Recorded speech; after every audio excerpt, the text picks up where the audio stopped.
Wind power isn't a new idea, but in recent years it has been embraced by governments around the world as clean, green, and the way of the future. Canada joined in on the global green dream, and why not? Within 15 years in Canada, wind projects have emerged across several provinces, with provincial governments teaming up with wind turbine companies to get skyscraper-high projects cemented into the ground. But it was in Canada's most populous province, Ontario, where newly elected Liberal politicians not only wanted to be Canada's leader in wind energy, but North America's. Our new Green Energy Act. We're talking about jobs, Speaker. We're talking about economic growth. At the same time, we're talking about clean and green electricity. The price of energy from wind and the sun will come down. They understand that investing in those kinds of technologies creates new jobs in the province of Ontario. They want new jobs, they want clean electricity, and they want us to do more in the fight against climate change. To realize their green dream, the Ontario Liberal government stripped local authorities of customary planning and zoning tools and introduced the Green Energy and Green Economy Act. It was draconian, is actually what it was. It took away every part of our planning and municipal ability to actually have any say in the project. Jane Wilson is the president of Wind Concerns Ontario, a province-wide advocacy organization. Draconian is probably not too far a stretch. The then premier was very paternalistic and patronizing with people and about the whole thing. Wind Concerns Ontario is just one of the organizations that has been created to expose the failures of the Liberals' Green Power Plan. By introducing the Green Energy Act, the Liberals were intent to quickly transform a fifth of the province's electricity sector into a wind and solar power giant. It was done in the name of environmentalism. The Liberals wanted to be the first jurisdiction in North America to eliminate coal-fired plants. They also envisioned creating brand new green jobs. If you object to this, it's because you're NIMBYs and you're stupid and, not giving any credence to the fact that people want to protect their homes and their communities. To many, the move has turned out to be one of the most controversial economic and environmental policy decisions in the province's history. Thousands of rural residents are now waging a war against wind turbine projects. When you have a piece of legislation that supersedes 21 acts in Ontario, and that includes the Clean Water Act, there's a couple of acts that protect certain areas like the Niagara Escarpment, Oak Ridges Moraine, the Heritage Act. In order to get that Green Energy Act passed, they had to override 21 pieces of legislation. People are telling me they've never seen anything like that. Tom Adams is a longtime Ontario energy analyst. McGuinty, in the time when he was considering the Green Energy Act, really was not focused on Grey Bruce County. He didn't really care about the electoral votes that he was going to swing in Haldimand or something like that. He had this vision and he could get urban voters on side. They took away our local municipalities' right to have any say in the projects at all. If you had a community who didn't want them, they can still walk in and do it. The way that the Green Energy Act has been written, where there is no real recourse with it, and how they've stripped your municipal rights and stripped your own property rights and allowed wind companies to be able to force their rights onto your properties. But in less than 8 years, Ontario's landscape has seen thousands of wind turbines introduced, and that number is growing. Today, electricity prices in Ontario are the highest Ontarians have ever seen, in fact, the highest in North America. Our electricity bills have doubled or tripled. It hasn't helped this community at all. It's Friday night at a town hall meeting in Armagh, Ontario. The community near Lake Huron is slated for a new wind turbine project. The folks here are at a fundraiser to raise money for the legal fight to keep turbines out of their community. This is our fight, this is our community. Everybody in this room is part of this fight. It's going to affect everybody. Turbines are built, you're on your own. Unless we stop this, there's going to be more guinea pigs. And that's all the government of Ontario sees us as. We are guinea pigs. You don't like it? Move, if you can sell your house. In the crowd, lending support were Sandy McLeod and a few others from the earlier Ripley project, where people had suffered health effects. I think that community is rallying together a lot better than this one did. They seem very well equipped, much better equipped than we were at dealing with it because of the experience of the people here. And they know what they need to be afraid of. It's rare now for communities to meet for potluck dinners just to catch up. Now these dinners are equipped with petitions, pamphlets, signs, and microphones. Thousands of people in Ontario now regularly attend town hall meetings and protests. They share stories on websites and blogs, and they raise funds to take legal action and commission health and noise studies. It is really grassroots people power out in rural Ontario. Esther Reitman is one of the community organizers, bloggers, and concerned citizens in Ontario. I realized there wasn't a wind action group started here at all. There was nothing to inform people, so I just put a blog up to start with and started putting pamphlets out, holding meetings, public meetings around our place. So that's how it started, and it just kind of grew from there into protests as more meetings from the wind companies came forward. She has spent a lot of time fighting. I put several hours at least into this blog every day for several years now, and yeah, it's just to keep people informed of what's happening elsewhere, because a lot of times it's the same stuff happening throughout Ontario, and people need to share that, those ideas and such too. It's not like it's all in one area. Say if you had it in the city, one issue happening there, and a whole bunch of people living there. Here it's just a few people living out in all these little pockets throughout Ontario, so you have to have some network to keep them together. Esther sees Ontario's plight as being the worst in Canada. I think maybe something a little bit different in Ontario is the proximity of these turbines to homes, to so many homes, because the Green Energy Act just allows for areas to be obliterated by turbines. They're not out in some field away from everybody. They're on the backs of our homes and around our schools. So it's much more in our face in Ontario. There's a conversation out there that there's no problems in Alberta, but the fact is the farm size in Alberta is 10 times bigger than that. The average farm is 1,000 acres. The average farm here is 100 acres. So they're 10 times bigger. So the distance from that receptor home is 10 times further. So we're not going to see the same issues when they're further away from people's houses. Those living here believe the Green Energy Act was not built for the protection of the citizens or the environment, but for the protection of the companies. Many felt sidelined, ignored, or bullied by wind turbine companies, and completely ignored by every arm of the Ontario government when they'd ask for help. There's not consultation. What happened was people were objecting. And we went to Queen's Park, and we made presentations to the various ministers there, asking to be consulted and to take a precautionary approach to the building of these turbines. Whether you contacted the companies, whether you contacted the Ministry of the Environment, whether you contacted the Environmental Commissioner, which we did, whether you contacted the Ombudsman, whether you contacted the Premier, it didn't matter who you reached out to, you were not getting well, you were getting sicker.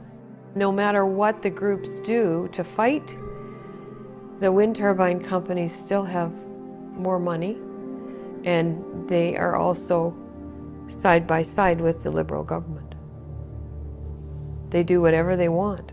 When you don't know, you don't do.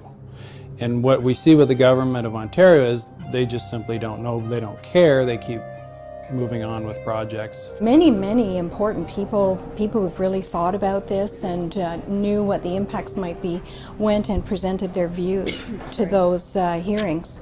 After that, the Act got passed. Then Premier McGuinty said this is a kind of, we're fighting NIMBYism, and we're just not going to have, quote, a patchwork of regulations.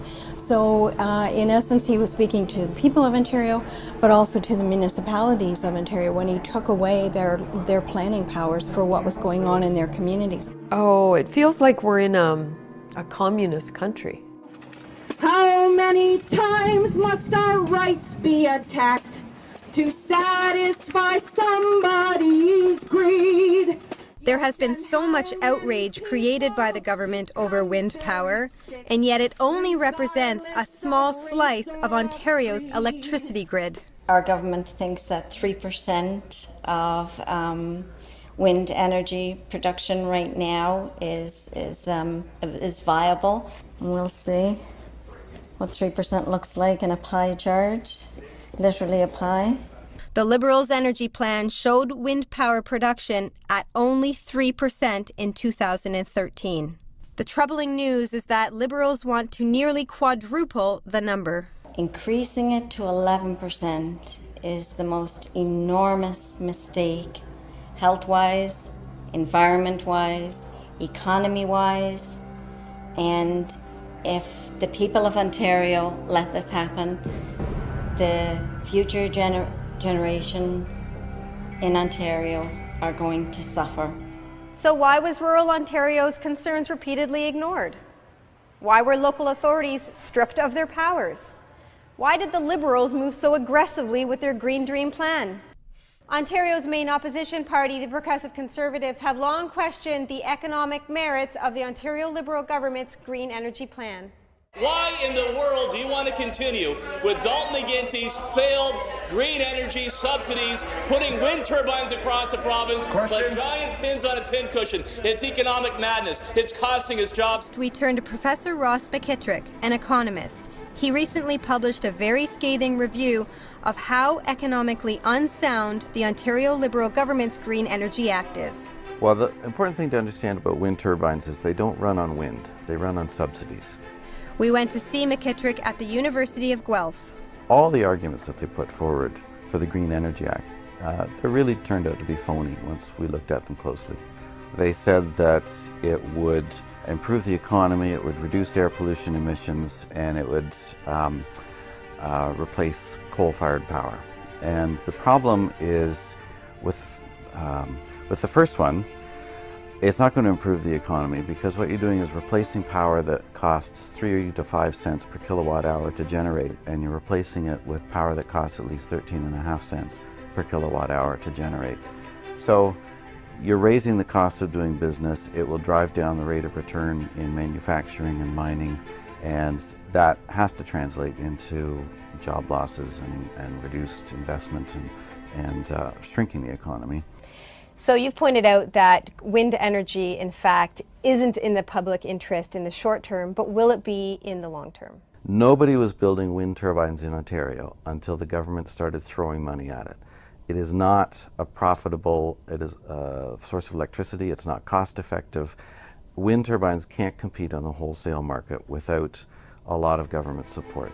The system used to fund wind energy in many places around the world is called a feed-in tariff. And that means if you build a bank of wind turbines somewhere and you get the contract that everybody's looking for, you get a guarantee of 20 years being paid 13.5 cents per kilowatt hour for the electricity that's generated, while the wholesale rate in Ontario is typically between 2 and 4 cents per kilowatt hour.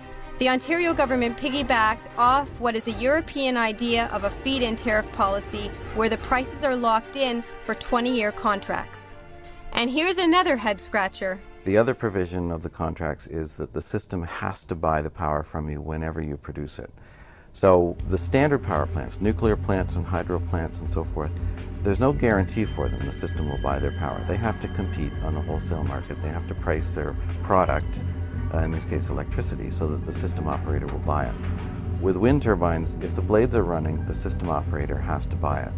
Now they have adjusted that slightly in the last year because of this problem of the system operator basically being forced to buy tons and tons of power when it doesn't need it, buy it at 13.5 cents per kilowatt hour, sell it on the export market at 1 or 2 cents per kilowatt hour, it was costing hundreds of millions of dollars a year for the system operator to do that. So the province now allows the system operator to reject some of the power that the wind turbines produce, and instead the province will pay the wind turbine owners a benefit for what they call deemed production. So it's really just transferred that same cost onto the taxpayers now. The bottom line is pretty good for the wind energy sector. They get a 20-year contract to sell wind power at far above market rates, and it doesn't matter that they're generating power at times when the province absolutely doesn't need it and we can't use it, and we just have to try to find some neighboring jurisdiction to buy it from us. And across the lake there is Michigan, one of Ontario's neighbors, and where Ontario sends much of its excess power at a very discounted rate to the people of Ontario. It's a dilemma, I guess, that no one in rural Ontario has really figured out why the push and why the rush. It doesn't make sense to any of us. If we were in an electrical shortage, possibly, we're not. When the wind turbines blow, we dump steam at the nuclear plants, lessening their years that they'll run, and they dump water over Niagara Falls. That's the greenest you can get. You can't get anything greener than Niagara Falls. We don't really understand that. It was estimated that last year, Ontario lost over $1 billion for selling excess power to neighboring jurisdictions. So how much is this going to cost Ontarians altogether? It's costing altogether for the province between $4 and $5 billion to cope with the cost of the Green Energy Act so far. And we've only got about 1/10 of the power that we need to meet their goals. If they actually fulfill this commitment, it will end up being about 70 times the cost of the retrofit and the other processes they could have followed coming out of that 2005 cost-benefit analysis to get the equivalent environmental benefits. Some report the Green Energy Act as costing even more, up to $8 billion. And yet, despite all the red flags, McKittrick says his study was completely ignored by the Ontario Liberal government. In 2011, Ontario's Auditor General took a swipe at the Liberals for never having completed a cost-benefit assessment before implementing the Green Energy Act. The Auditor General in 2011 said you really need to do a cost-benefit analysis before you proceed. They didn't ever do that. Not to this day has the government done that. In fact, the Auditor General, Jim McCarter, said, "We expected but did not find that a comprehensive and detailed economic analysis or business case had been prepared." In signing billions of dollars of contracts, McCarter said their high cost will add significantly to ratepayers' electricity bills in the future. And that they did. The big concern across the province is what it's doing to people's electricity bills. We're starting to see a new problem, which is energy poverty, where people are getting these electricity bills that are just not affordable. So what's that going to do? And I think you saw recently there was a protest about the bills, and people are holding up signs saying, "Heat or eat." Hey, lying Liberals have to go! We used to have a few large power plants in Ontario, and we had a grid that was optimized to source the electricity from a few large central locations.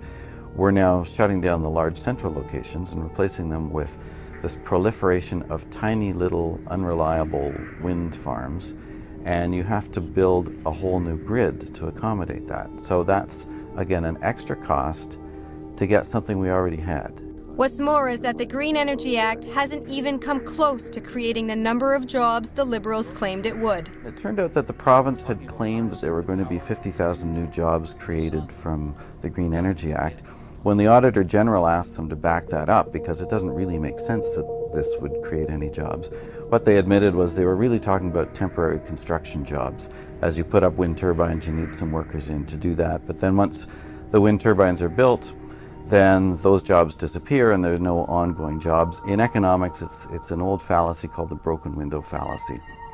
If you go around breaking shopkeepers' windows, since they have to hire repair people to fix the windows, then you've somehow improved the economy. But you haven't. All you've done is increase the cost of having what you had before, which was windows in stores. It's daft. We are paying to give away excess electricity. How stupid is that? We have companies leaving because they can't afford to pay the ridiculous high electricity rates we are charging. We can't afford to lose industry in Ontario. We are now a have-not province. There he is! In the 2012 leadership race to replace Dalton McGuinty, Liberal candidates admitted the Green Energy Act was flawed. In fact, now Premier Kathleen Wynne said, "We didn't get it perfect the first time around, but I am committed to working with our partners and communities across the province to get it right." Projects, however, are still getting approved by the government despite community objections. Hey, Liberals! You're fired! You're fired! Norma Schmidt confronted Premier Wynne at an anti-wind turbine protest. My life has been made a living hell. So Martina's I've had to leave my home for over a year now. Why aren't you listening? We also confronted the Premier. The government approved a 92 wind turbine project for the community of Grand Bend and overrode the community's wishes to do so. And it's really fired up and angered the community, including the local mayor who declared the community an unwilling host to wind turbines.